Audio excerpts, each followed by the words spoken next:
मित्रों, आज पराक्रम दिवस।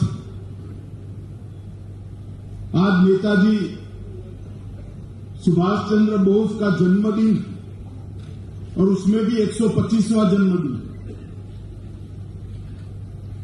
और देश के प्रधानमंत्री नरेंद्र मोदी जी ने तय किया है कि आज से हमेशा के लिए यह देश 23 जनवरी को पराक्रम दिवस के रूप में मनाएगा और नेताजी के पराक्रम को हमेशा कृतज्ञ भाव से श्रद्धांजलि देगा।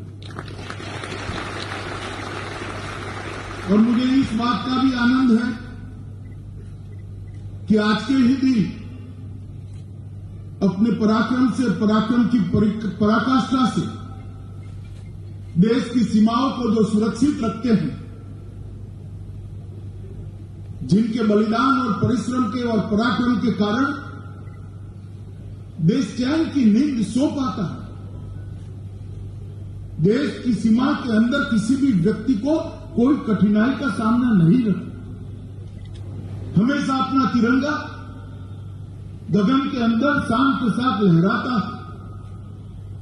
हमारा सार्वभौमत्व, हमारी संप्रभुता, इसकी रक्षाओं की ये सभी सीएपीएफ के पराक्रमी जवानों के स्वास्थ्य और उनके परिवारों के स्वास्थ्य के लिए आज से एक नई योजना शुरू हो रही है।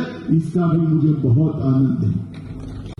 सभी सीएपीएफ के कर्मचारियों को और उनके परिवारजनों को एक हेल्थ कार्ड भी दिया जाएगा और हर साल सीएपीएफ के कर्मचारियों का स्वास्थ्य परीक्षण होगा और हर तीसरे साल इनके सभी परिजनों की स्वास्थ्य की भी चिंता हम करने वाले हैं। और आपका हेल्थ कार्ड कहीं पर भी लेकर जाओगे तो आपके हेल्थ के बारे में जितनी भी जानकारियां हैं वो सीधी अस्पताल के कंप्यूटर पर डाउनलोड हो जाएगी। इसके अंदर पहले आपके परिजनों ने जहां पर इलाज कराया है वो डॉक्टर की अंतिम टिप्पणियां भी अंकित होगी, जिससे वो इसके कंटिन्यूएशन में अगर दूसरे अस्पताल में गए हो तो काम कर पाए। इस प्रकार का डिटेल प्लानिंग गृह विभाग ने सीएपीएफ कर्मचारियों के लिए किया है, सीएपीएफ के अधिकारियों के लिए किया है। और मित्रों, आज एक जो योजना हुई है इसके लिए मैं मानता हूं कि बहुत बड़ा फर्क इससे आने वाले दिनों में आपके स्वास्थ्य में तो पड़ेगा, आपकी क्षमताओं में भी पड़ेगा। और घर पे जाओगे, बूढ़ी माँ और छोटे बच्चे हास्य के साथ आपका स्वागत करेंगे तो आपके मन में एक ऊंडा बहुत अच्छे संतोष का भाव भी निर्मित होगा कि ये नरेंद्र मोदी सरकार मेरे परिवार की चिंता कर रही है। मुझे बहुत आनंद है इस विभाग के मंत्री के नाते कि जो जवान देश की अहर्निश चिंता करते हैं, सुरक्षा करते हैं और सुरक्षा के लिए अपना सर्वोच्च बलिदान देते हुए क्षण भर भी नहीं झिझकते। -40 डिग्री टेम्परेचर से लेकर राजस्थान के रेगिस्तान में 45 डिग्री टेम्परेचर तक मोर्चा संभालकर डट कर रहते हैं। कोई भी चुनौती हो उसका सामना करते हैं। देश की आंतरिक सुरक्षा की बात हो या सीमाओं की सुरक्षा की बात हो, सीएपीएफ ने जवानों ने एक उज्जवल इतिहास की निर्मित ये देश के आजाद होने के बाद प्रस्तुत की है। और पूरा देश आप लोगों को सम्मान के साथ देख रहा है। आपकी वीरता, आपके समर्पण और आपके बलिदानों को सैल्यूट करता है। मित्रों, सैटिस्फैक्शन रेशियो के लिए हमने बहुत बड़ा अभियान उठाया है। आज मैं इतना कह सकता हूं कि सैटिस्फैक्शन रेशियो 1.5 साल पहले लगभग 36% था और 2022 जब 75वीं साल आएगी आजादी की, उस वक्त इसको हम 55% तक पहुंचाने का काम करेंगे। 55% सीएपीएफ के जवानों के लिए रहने को निकालेंगे और 25,000 भवन अभी निर्माणाधीन। आज टोकन उसका कुछ भवनों का लोकार्पण भी हुआ है। और मैं मानता हूं कि आपके हेडक्वार्टर पर ही अगर रहने की व्यवस्था होती है तो जब आप हेडक्वार्टर पर वापस आते हो तब परिवार के साथ रहते।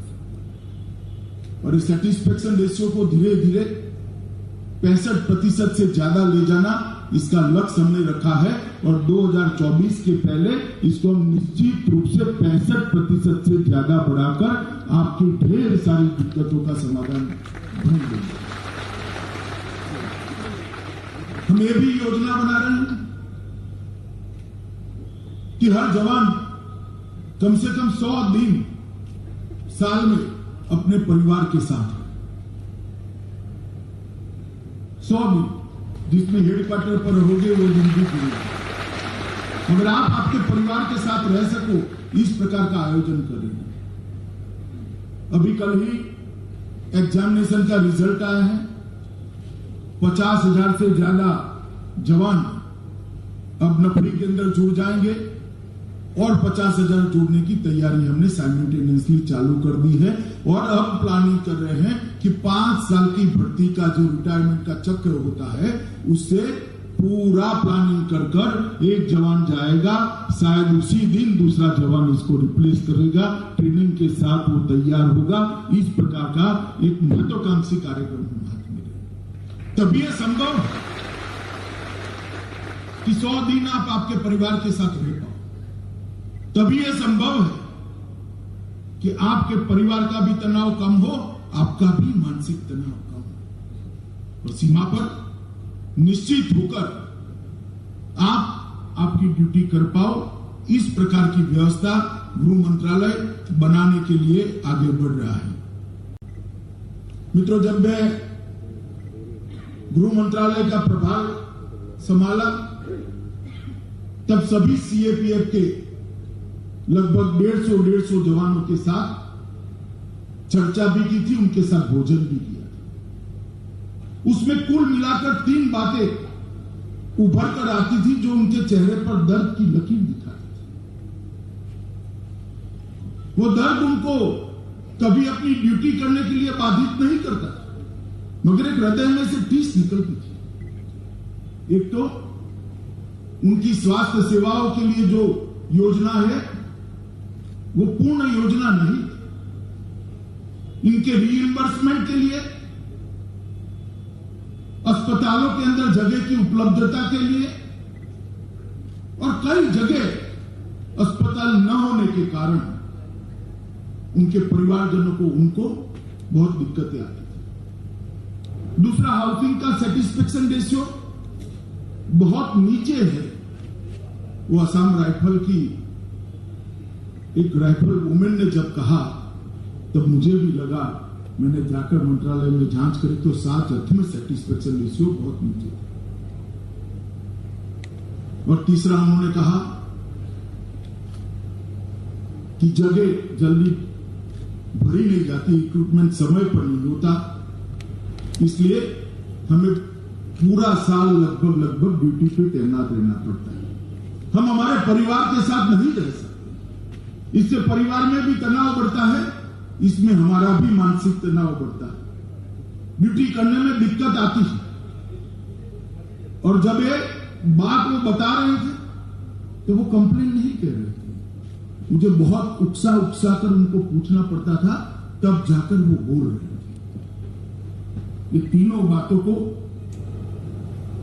भारत सरकार ने, गृह मंत्रालय ने सुधारने का निर्णय उसी दिन कर दिया था जब जवानों के साथ मेरा संवाद हो रहा था।